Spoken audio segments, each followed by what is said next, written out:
గతేడాది బెజవాడను పీకల్లోతు ముంచిన ఆపరేషన్ బుడమేరు అడుగు కూడా ముందుకు పడలేదు.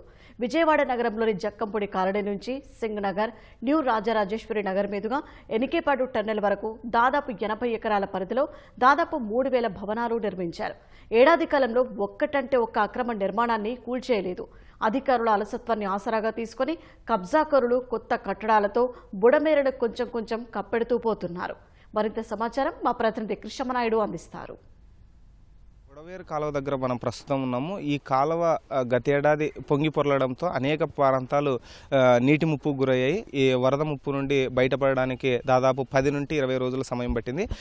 ప్రభుత్వం కూడా యుద్ధ ప్రాతిపదికన చర్యలు చేపట్టి ఏదైతే మునిగినటువంటి ప్రాంతాలు ఉన్నాయో వారిని సురక్షిత ప్రాంతాలకు తీసుకెళ్లడము, వారి ఇళ్లలోకి వచ్చినటువంటి మట్టి నీరును తొలగించడం చేసింది.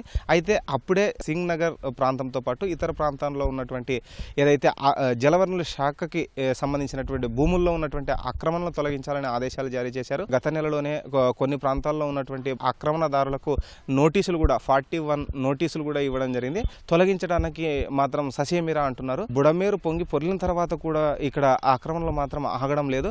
ఏదైతే కొత్త కట్టడాలు కూడా నిర్మిస్తున్నారు, జలవనరుల శాఖకు సంబంధించినటువంటి ఏదైతే భూముల్లో ఈ కట్టడాలు జరుపుతున్నారు, ఈ కట్టడాలకి మున్సిపల్ శాఖకు సంబంధించినటువంటి టౌన్ ప్లానింగ్ అధికారులు కూడా ఒత్తాస పలుకుతున్నట్లు చెప్తుంది. వారు ఇస్తున్నటువంటి ఆదేశాలు, వారు ఇస్తున్నటువంటి అనుమతులతోనే ఈ కట్టడాలు నిర్మిస్తున్నారని స్థానిక జనాలు చెబుతున్నారు.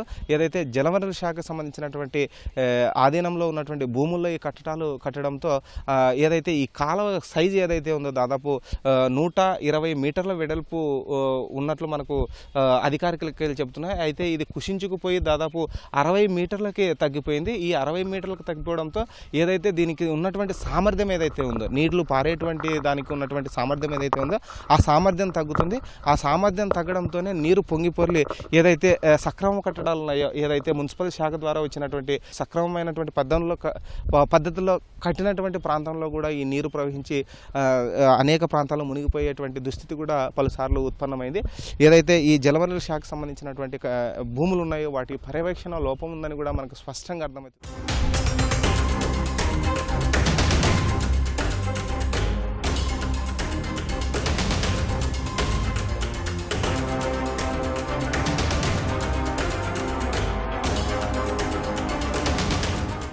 రోజులు వర్షం పడిందంటే చిన్న పెద్ద వర్షం పడిందంటే పొంగుతూనే ఉంటుంది.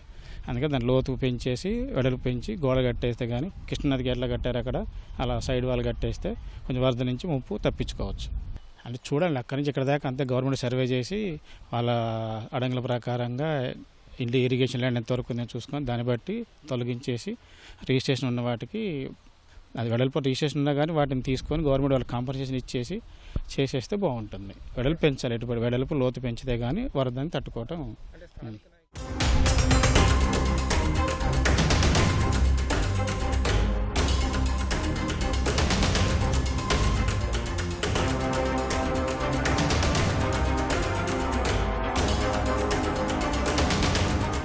ప్రస్తుతం చూస్తున్నాం బుడమేరు కాలువకు సంబంధించినటువంటి ఏదైతే ఎన్క్రోచ్మెంట్ జరిగినటువంటి ప్రాంతాల దగ్గర ఉన్నాము. ఇక్కడ జలవనరుల శాఖ ఏర్పాటు చేసినటువంటి బోర్డు కూడా ఉంది. బోర్డు దగ్గరే మనం చూస్తున్నాం మొత్తం అక్రమ కట్టడాలు ఉన్నాయి. దాదాపు ఈ అక్రమ కట్టడాలు దాదాపు 3000కు పైగా ఉన్నాయని సిపిఐకి చెందినటువంటి నాయకులు కూడా చాలా కాలం నుంచి పోరాటాలు చేస్తున్నారు. అయితే ఈ అక్రమల దారుల వెనుక చాలా మంది బిల్డర్లు, పెద్ద పెద్ద బడా బాబులు ఉన్నారని కూడా చెప్తున్నారు.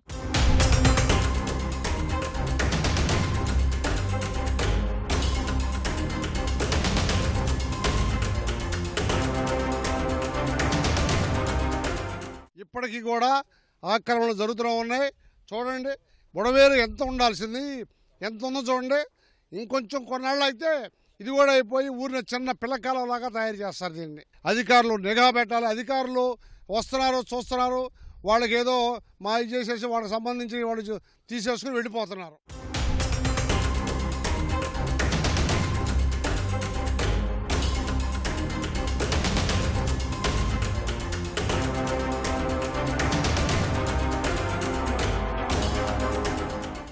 బుడమేరు కాలువలోని ఒక ప్రాంతంలో ఉన్నాము. ఇక్కడ చూడొచ్చు మనము ఏదైతే బుడమేరు కాలువలో మొత్తం పిచ్చి మొక్కలు పెరిగిపోయి మొత్తం ఇదంతా మూసుకుపోయే పరిస్థితి వచ్చింది. ఏదైతే గత ఏడాది కురిసినటువంటి భారీ వర్షానికి ఈ కాలువ ద్వారా పారినటువంటి నీటి ద్వారానే విజయవాడలోని చాలా ప్రాంతాలు మునిగిపోయి ఈ పూడికతీత కార్యక్రమంతో పాటు ఈ పిచ్చి మొక్కల్ని నాశనం చేసేటువంటి కార్యక్రమాలు ఏమాత్రం చేయలేదు. ఇప్పటికే వర్షాకాలం ప్రారంభమైంది, అయినప్పటికీ కూడా ఇక్కడ ఏమాత్రం పనులు జరిగేటువంటి పరిస్థితి లేదు. దీంతో ఏదైతే మరోసారి ఏదైనా వరద వస్తే ఈ ప్రాంతం మునిగిపోతుందన్న ఆందోళన ప్రజల్లో ఉంది.